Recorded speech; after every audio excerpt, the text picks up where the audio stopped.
Für alles, was Sie hier geleistet haben. Aber, Kameraden, wollt ihr als Soldaten und Helden empfangen werden? Oder als Feiglinge, die den Schwanz einzogen, als es wirklich drauf ankam?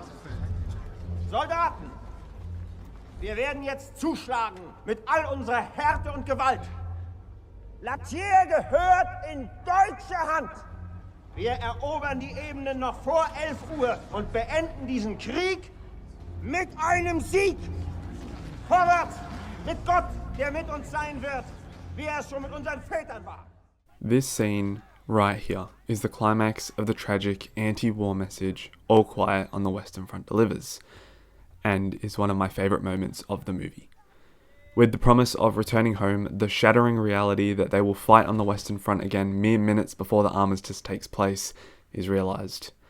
There is no emotion, there is no fight in him. To General Friedrich and to German command, he is just disposable.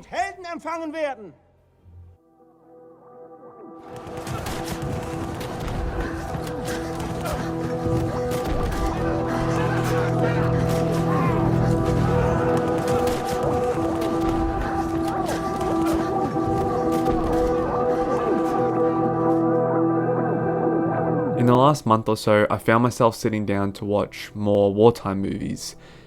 It makes sense. I love world history and have a deep fascination with the concept of war.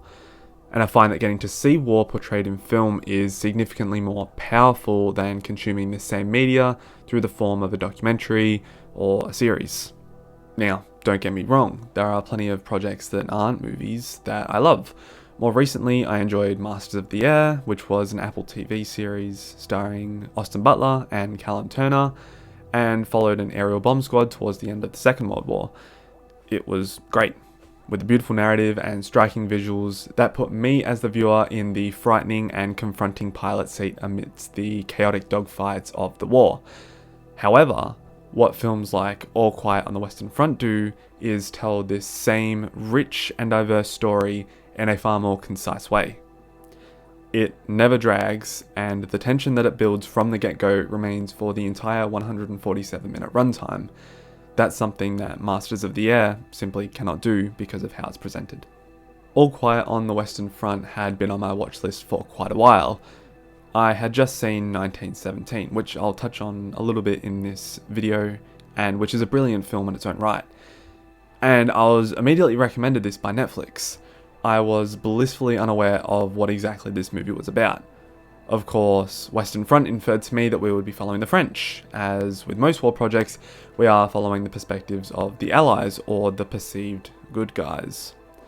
The fact that we were following youthful German soldiers who were as blissfully unaware as I was about the realities of the Western Front was extraordinarily powerful. It made me realise that the enemy, or the perceived bad guys, are just as human as the rest of the men who fought in the war. This, of course, is the whole point of the movie, which itself is the third adaptation of the book of the same name. I haven't seen the original two adaptations, nor have I read the book, yet a brief scan of the plots of each demonstrate to me that despite multiple different conclusions for the films, that the central message is the same. I really enjoyed this movie. It's got incredibly striking visuals, and at times the haunting lack of sound is rather unsettling. Yet, the one word I use to describe this movie more than others is tragic. And while the whole concept of war is tragic, I instead infer that this word be used for our main character, Paul.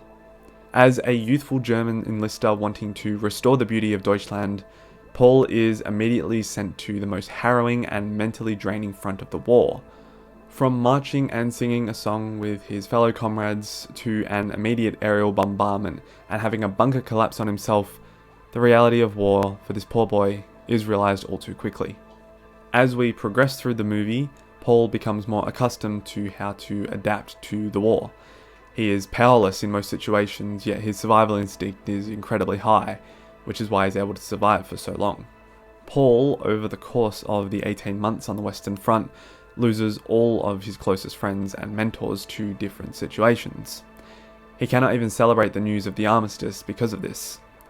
Yet, when he learns that his battalion is launching a surprise ambush 15 minutes before the ceasefire, The look of despair and anguish behind zero emotion is cruel.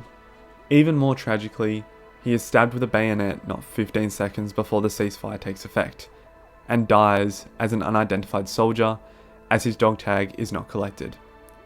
No one will ever know who he was or what he did or accomplished in the war effort. He is just another body.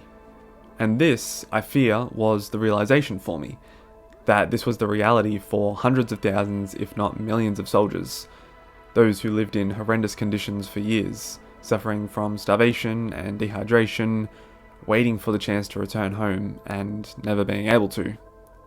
Emotional torment that we simply cannot understand from our 21st century perspective. They are lost to time. But this movie gives them a platform so that they can be timeless, so that these stories can be realized and recognized by everyone. This is why All Quiet on the Western Front is so impactful for me. While I may have enjoyed 1917 more, I think this movie did a significantly better job at demonstrating the reality of war and the physical and mental toll of the soldiers. The only moment of joy that Paul seems to have despite the enlistment process at the start is when he is peeling potatoes with his friends or in the barracks during the night. Everything else for him and for the rest of the German soldiers is a chaotic nightmare. They are fighting a losing battle after all. From a filmmaking standpoint, the movie looks great. The cinematography is incredible. With a $20 million budget, it's simply amazing what they were able to do. Some of the scenes right at the start of the beautiful landscapes and environments were astounding, and the montage of the process of repurposing the uniform of a fallen soldier for Paul was just downright haunting. The only thing I noticed that was a little bit off was some of the corpses. There wasn't a lot of detail or variety in the injuries, it was mainly just blood and dirt. But with that budget, I can't be too critical. Volker Bertelmann composed the score.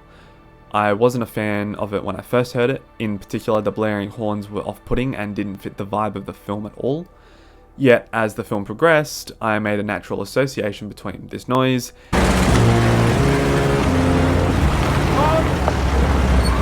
and what it was supposed to represent. It's a signal of repetition, of doom and destruction, a warning perhaps that every day we are growing closer and closer to the same fate. This sound plays when the moment is getting frighteningly real.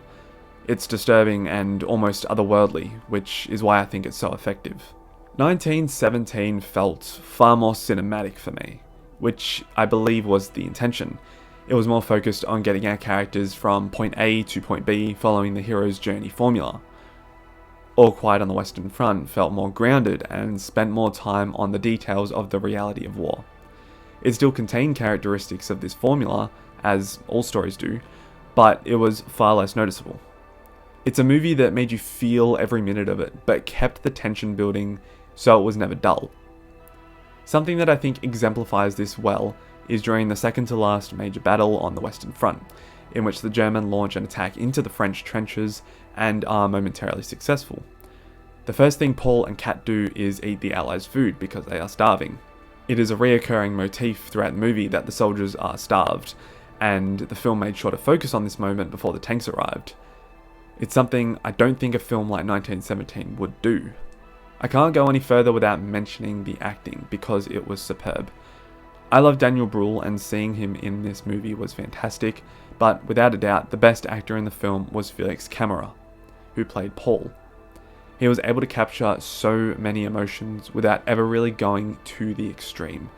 He seamlessly goes from excited youth to a disturbed vet. And all the moments in the movie's final scenes are a perfect example of this. Running through the battlefield without a change of facial expression, without blinking. It's just so impressive. This movie came out in 2022, and I wish I'd watched it sooner, because it's amazing. Go watch this movie if you haven't already.